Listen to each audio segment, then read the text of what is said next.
Welcome to Inside Games Daily, the only gaming news show brave enough to cover Assassin's Creed Shadows without calling it pure trash. Shill, we're shills. Yeah, we're chill. We'll get it out of the way early. But hey, Bruce, for once, we're not the only shills in the room, because reviews are in for Assassin's Creed Shadows, and guess what? Well, according to critics, and provided you don't believe that they're all paid off by some shadowy woke cabal, turns out the game's not pure garbage. Oh, wait a minute. That means everybody's paid off, Lawrence. Everybody's got to be paid off at this point. It's the only reasonable conclusion, that's true. Just as a side note, my surroundings are different today because I'm currently in San Francisco at GDC, and I'll have a little more to say about that later. But first, Assassin's Creed Shadows. This is it, Bruce. This is the cultural showdown gamers have been waiting for. Who's going to win? Lawrence, I also have a side note. I was sponsored to stream the game for 2 hours. I'm going to be honest with you. I streamed it for 3 because I had fun, and I'm going to stream it for more, but being unpaid. So I just want to make sure everyone knows I was paid for those 2 hours. Beyond that, I'm not been paid to talk about Assassin's Creed Shadows here or anywhere else. Just so everyone's aware. Yeah, I'm glad you got the disclosures out of the way. And also, shout outs to Bruce's bravery for being willing to play a video game for free. All right, let's find out if this game is good. Let's go to the reviews. Well, we won't talk about it because we're shills, but other people will talk about it. Currently on Metacritic, it has an 81, which is pretty solid. Yeah, it also has an 81 on OpenCritic. So, 8 out of 10, that's about what we're looking at. Which I feel like is, it's not a dumpster fire. It's not a revelation, pun intended there. It's Assassin's Creed. For all the build up it had and all the back and forth. Guess what? We got an 8 out of 10. Consensus across reviews seems to be that the game is gorgeous, because it is, and has cool. Oh, I'm a shill. And it has cool moments. But that's diluted by the same open world bloat that has been associated with the Assassin's Creed series. Yeah, that was the vibe I was getting from the previews. I remember we even kind of talked about how we weren't exactly sold on it because it did seem to just kind of have the same old thing. But it's got a fresh coat of paint. It's got a new hat, Japanese hat this time. And some reviewers were more enamored with those aspects, others less so. VG247 was awfully charmed, giving it 5 out of 5, full marks. Quote, for all the shonky, irritating elements of the game, I love that word shonky, by the way, there's something simply breathtaking just around the corner. For every follow this guy mission, there's a jaw-dropping set piece on par with or better than anything else in the series. The Guardian gave it a 4 out of 5, saying, quote, there are plenty of missions and side quests that'll guide you around the map. There's a lot of repetition in those tasks. To kill a high-level samurai, you'll need some help. The person who can help you wants a favor, which involves finding another person who wants you to kill a different samurai, and so on. Over the game's long run time, this starts to great, which is pretty standard fare for most RPGs, but, It kind of is, yeah. That's something, again, that I kind of noticed in the preview is that Naoe and Yasuke, the game's protagonists, in a video game sense, they are always down for anything anyone asks them to do. It's just part of how it goes. DualShockers was a little less enamored with the game, giving it a 5.5 out of 10. So haters, DualShockers is your outlet.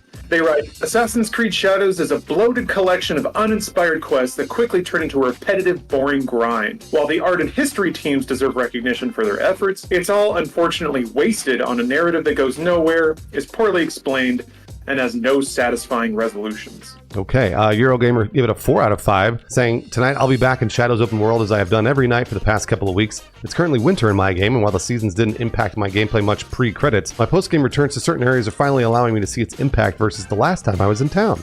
It's another thing that Shadow's lengthy runtime is finally bringing into focus, and another example of the need to enjoy things while they're around. Kind of poetic, I like that. IGN gives it an 8 out of 10, writing, this isn't the Assassin's Creed that will change the minds of folks that never connected with the series before, but for those of us with lots of hours logged in the Animus, the sum of Shadow's parts provide a refreshing realignment of the series that you should not skip. And if various 8 out of 10 reviews have you just so fired up that you can't wait to start spamming developers with hate, watch out. Yeah, this is kind of a sign of the times.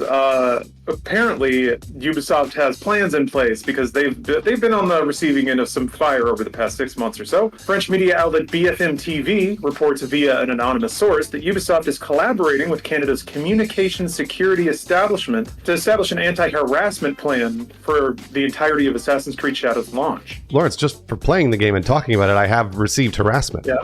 Yeah, oh yeah, no, absolutely. And for as long as I've been doing it, too. A team is reported to be monitoring X, Reddit, and YouTube for targeted harassment, and lawyers are ready to file claims in the case of proven harassment. Yeah, I think that's operative. People that shit on games as a pastime take things like this as a direct attack on them. There's a fine line between being critical and harassing, which is something we have to continually reinforce. It's so inbounds to say this game's not for me. It's further inbounds to say I don't like it for these reasons. But yeah, when you start going after people and attacking them personally and their families, you cross the line. Yeah, PC Games N actually reached out to Ubisoft for comment about this and received the following. Our stance has always been that team members' social media channels are their own. Our top priority is the safety of our employees, including online, which is why, as a standard practice across Ubisoft, we offer guidance on navigating social media, digital safety, and support for team members' well-being. We also share resources to help prevent and protect against online harassment, something our teams have unfortunately faced. Yeah, for something, it's kind of weird given how Ubisoft games and Assassin's Creed games almost specifically avoid saying anything interesting about anything. And yet, people have chosen that game to hold up as some kind of political talking point. So that's kind of bizarre, but I'm not ignorant, right? I know why things are happening the way they're happening. So the good news is it seems like Assassin's Creed Shadows is gorgeous, and I'm excited to just walk around Japan. I think it's, for me, I enjoy the digital tourism aspect of Assassin's Creed as a series. Every setting is kind of like a new place you get to explore, and it sounds like exploration is the thing that they nailed. So I'm kind of excited about it, Bruce, but you said you already played the full release a bit. What do you think? Yeah, no, I mean, again, keep in mind, I was paid to stream this game, so that's very important that you know that. But I will say, hilariously, Lawrence, the exploration of the game, in my opinion, sort of stands in the way of the game. Whereas Star Wars Outlaws exploration felt pretty organic and like you could kind of walk around and run into stuff while also doing quests. This is more of like they give you an area to go to, and then it's like, it's east of this and west of this and south of this, and then you just wander around. And you do want, I guess, if you want to do a touristy type of thing, you'll want to do it for a few minutes. But then if you want to complete the objective, you're like, where the fuck is this guy? So it is really cool to walk around in the world. I also really do enjoy the gameplay of Naue, which I didn't initially. She's the stealth character. And one thing I should warn people too, Naue and Yasuke are dual protagonists, but you don't even get anywhere near playing Yasuke 3 hours into the game, because I'm 3 hours in. I have no idea when I encounter him. So yeah, I think it's going to be a little bit before I actually get to play as the other protagonist. Yasuke is more my play style. I am less the stealth, more the, like brute force charge in type of guy, but I still don't get to play it. So a couple of things to note about Assassin's Creed. Regardless, I'm having a good time playing it for whatever that's worth to you. Hopefully it'll be worth something to someone. So like I mentioned previously, I'm here in sunny San Francisco to attend the Game Developers Conference. Haven't seen any piles of human feces on the sidewalk yet, so San Francisco's bouncing back strong. It's good to see. I did attend a preview event that Xbox hosted yesterday for their ID at Xbox series. Tons of indie games there. I plan to talk about basically one a day until I go through all the ones that I was able to play. But the one that stood out to me right away is called To a T. This is the next game from Keita Takahashi, creator of Katamari Damacy, pretty well known for that. And this game has that game's whimsy. The concept is that you're a kid who's stuck in a T-pose, which sounds pretty memey off the top, and it kind of leans into that a little bit. But what I wasn't expecting is that this is actually a game kind of about navigating disability. As the game starts, basically, there's a whole song where the kid's kind of describing that he's stuck in a T shape and it's a fine shape, but he doesn't know why he's this way. And then the chorus, like 3 people in barbershop outfits, pop out and sing, "You're the perfect shape," over and over again. Don't forget, you're the perfect shape. And then when the game starts, essentially you use the twin sticks to kind of rotate his body to accomplish basically everyday tasks. So you have to rotate around to turn the faucet on. You got to rotate around to grab your toothbrush. You have an especially long toothbrush so you can brush your teeth. You have an especially long spoon so that you can eat your cereal in the morning. And you're basically like this young kid with a dog that helps you get dressed and do all these things because your arms are stuck out like this. It ends up being a really heartfelt story about navigating disability because you go to school and the kids make fun of you for being in a T-pose. So it just kind of goes through all the rigors of being a child and also being a little bit different.